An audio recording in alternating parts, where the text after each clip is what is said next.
সুপ্রভাত বন্ধুরা, শ্রীস লাইফস্টাইলের একটা নতুন ব্লগে তোমাদের সকলকে স্বাগত। কেমন আছো তোমরা সবাই? আশা করব সবাই খুব ভালো আছো আর সুস্থ আছো।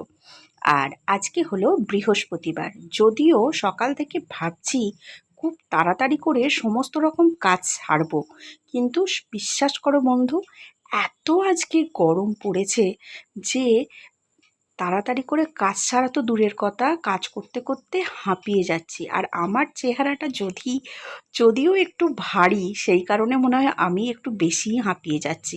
বাইরে বেশ ভালোই হাওয়া দিচ্ছে, কিন্তু সেই হাওয়া ঘরে আসছে না বা গায়েও লাগছে না।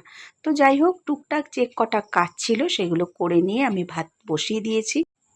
আর প্রতিদেব গেছে বাজারে, বাজার নিয়ে আসুক, তারপর এসে তো রান্না বান্না হবে। আমি ভাতটাই শুধু বসালাম, ওই জন্য দেখি কী আনে সেই অনুযায়ী রান্না বসাবো।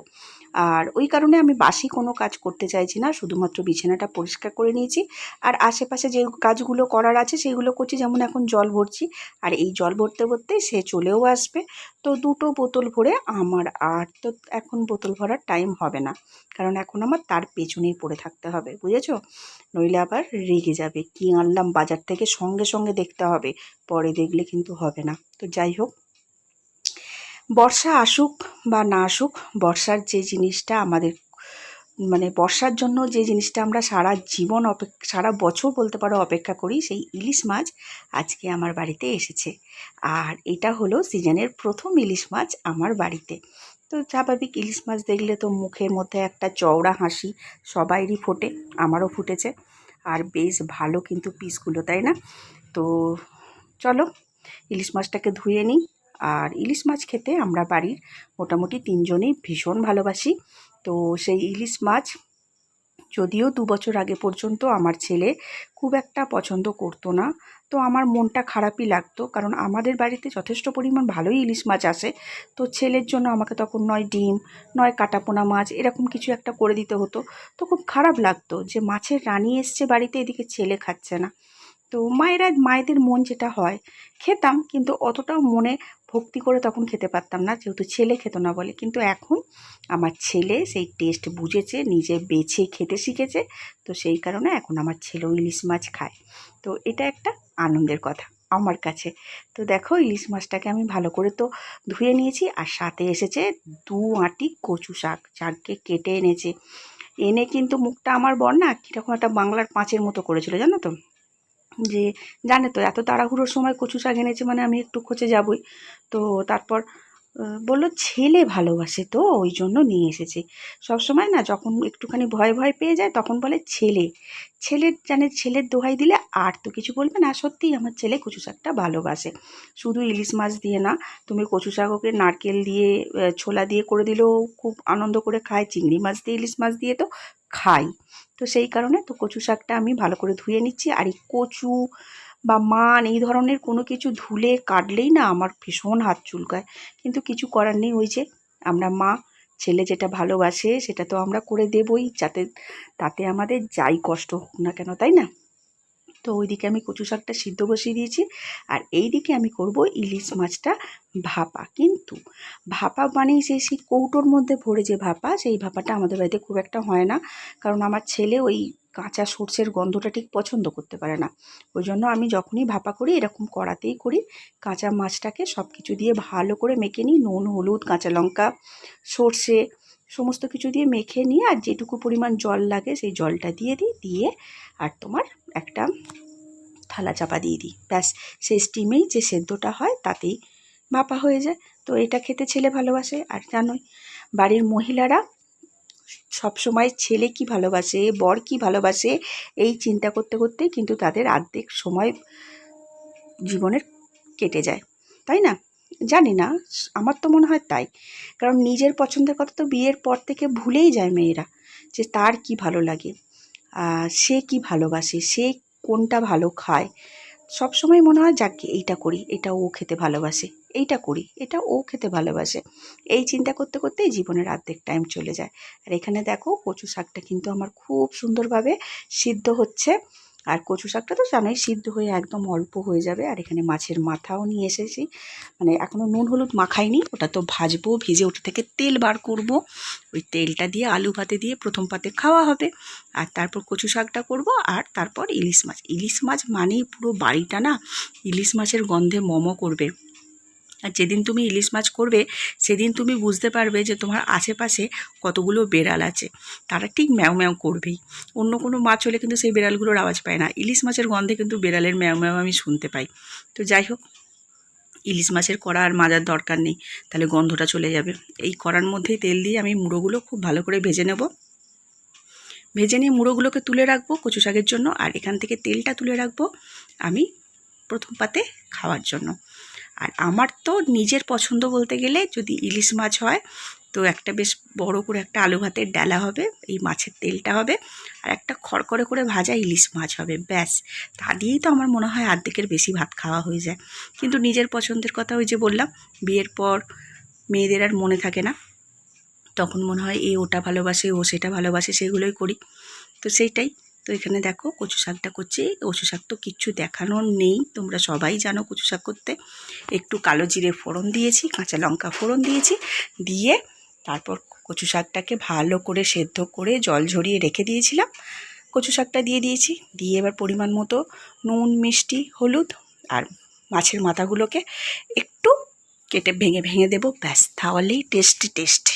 আর এখানে দেখো ইলিশ মাছের তেল দিয়ে খাওয়ার জন্য যে আলুটা সিদ্ধ করেছিলাম, সেই আলুটা তেল, নুন আর কাঁচা লঙ্কা দিয়ে খুব ভালো করে মেখে নিচ্ছি।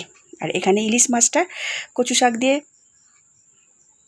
ইলিশ মাছের মাথাটা একদম কমপ্লিট। যখন দেখবে একদম কড়া থেকে ছেড়ে আসছে তখন জানবে জল শুকিয়ে গেছে, ইলিশ মাছের মাথা দিয়ে কচু শাক কমপ্লিট হয়ে গেছে। আর বরকে খেতে দিয়ে দিই, ওকে আলু ভাতে আর কচু শাকটা এখান থেকে দিলাম, আর ওখান থেকে ভাত। আর ছেলেও চলে এসছে পড়ে। তো আগের দিনের ঘুগনি ছিল, সেই ঘুগনিটা গরম করে আজকে ছেলে আর আমি খেয়ে নেব। ও খাবে মুড়ি দিয়ে, আর আমার এখন খেতে ঢের দেরি বন্ধু, কারণ আজকে বৃহস্পতিবার। আজকে তো আমি না খেয়ে পুজো করি। তো আজকে সকালবেলা তো আমি তোমাদের বললামই আমার বাসি কাজ সেভাবে কিচ্ছু সারা হয়নি, শুধুমাত্র বিছানাটা পরিষ্কার হয়েছে আর ঘর দালানটা ঝাঁট দেওয়া হয়েছে। চলে এসেছি তারপর সেই রান্নাঘরে। আর রান্নাঘরের তো আজকে দেখলেই রান্নার ঝামেলাটা কীরকম ছিল। তো এতগুলো রান্না করতে করতে অনেক টাইম লেগে গেছে। বর এখন খেয়ে দিয়ে বেরিয়ে গেছে। এবার আমি ভালোভাবে গ্যাস ট্যাস মুছে নিয়ে বাসন টাসন মেজে তারপর সংসারের যা যা কাজ আছে সেই কাজ করব, পুজো করব, তারপর আমি জলখাবার খাবো। বুঝেছো বন্ধু, এক একদিন খুব লেট হয়ে যায়। আর জলখাবার খেতে লেট হয়ে গেলে প্রেশারের ওষুধ খেতেও লেট হয়ে যায় আমার। তো কিছু করার নেই, কারণ এক একদিন এমন জাতাকলের মধ্যে পড়ে যায় না, মনে হয় এই কাজটা করে নিই তারপর খাবো, ওই কাজটা করে নিই তারপর এই কাজটা করব। এই করতে করতে বেশ লেট হয়ে যায়। তো যাই হোক, ছেলেরও খাওয়া হয়ে গেছে জলখাবার, ও পড়তে বসে গেছে, ওর বাবা বেরিয়ে গেছে, এখন আমার পুরো ফাঁকা। আর ছেলেকে বলেছি একদম এখন বিছানা থেকে নামবি না, কারণ আজকে বৃহস্পতিবার, আমার শুধুমাত্র ঘর দালানটা ঝাঁট দেওয়া হয়েছে, এখনও মোছামুছি কিচ্ছু কমপ্লিট হয়নি।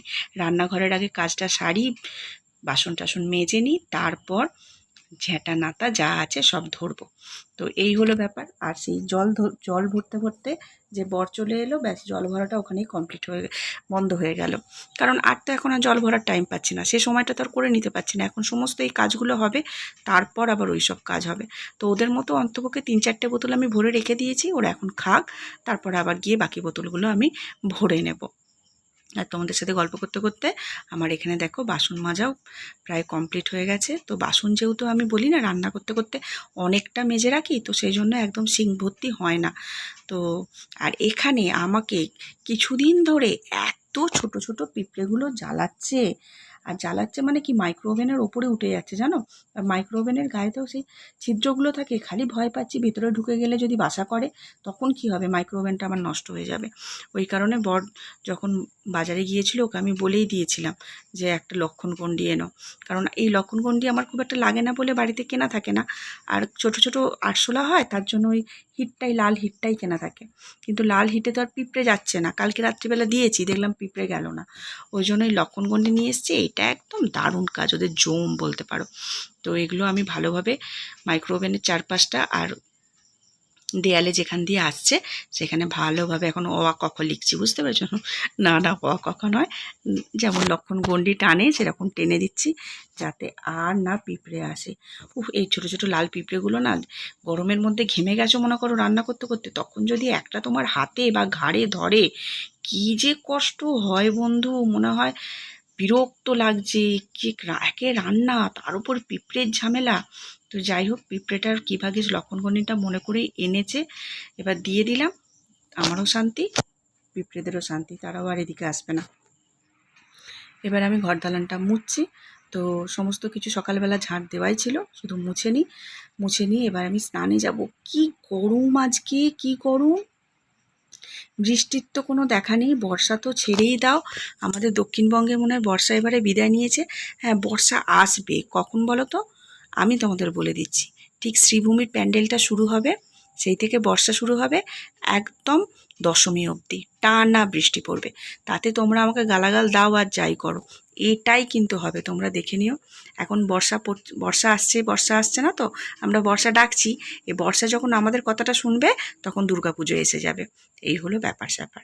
তো চলো, আমার সমস্ত ঘর দালান মুছে নিয়ে স্নান করে চলে এসেছি, বুঝতেই পারছো, ঠাকুর ঘরে। আমার আজকে বৃহস্পতিবারের পুজো একদম কমপ্লিট। আর বৃহস্পতিবারে পুজো করতে তো আমি বলি অনেকটা টাইমও লেগে যায়, প্রায় 45 মিনিট মতো লেগেই যায়। তো দেখো, আমার বৃহস্পতিবারের পুজো একদম কমপ্লিট হয়ে গেছে। এবার আমি নিচে গিয়ে একটু জল খাবার খাবো। তো চলো, কেমন লাগছে আমার ব্লগ তোমরা কিন্তু অবশ্যই আমাকে কমেন্ট করবে। তোমরা কিন্তু কমেন্ট করছো না, তোমরা কমেন্ট করলে আমার খুব ভালো লাগবে। যদি 20টা মানুষও আমার ব্লগ দেখে তাতেও আমি খুব আনন্দ পাই, বিশ্বাস করো। আর সবথেকে ভালো লাগে তোমরা আমার ব্লগটা প্রায় পুরোটা দেখো, এটা আমার বেশি ভালো লাগে। আর দেখো, এই 11:30 বাজে, এবার আমি একটু ঘুগনি নিয়ে বসেছি। তো চলো আমি খেতে থাকি, আর তোমরা আমার চ্যানেলটা সাবস্ক্রাইব করে পাশে থেকো। টাটা।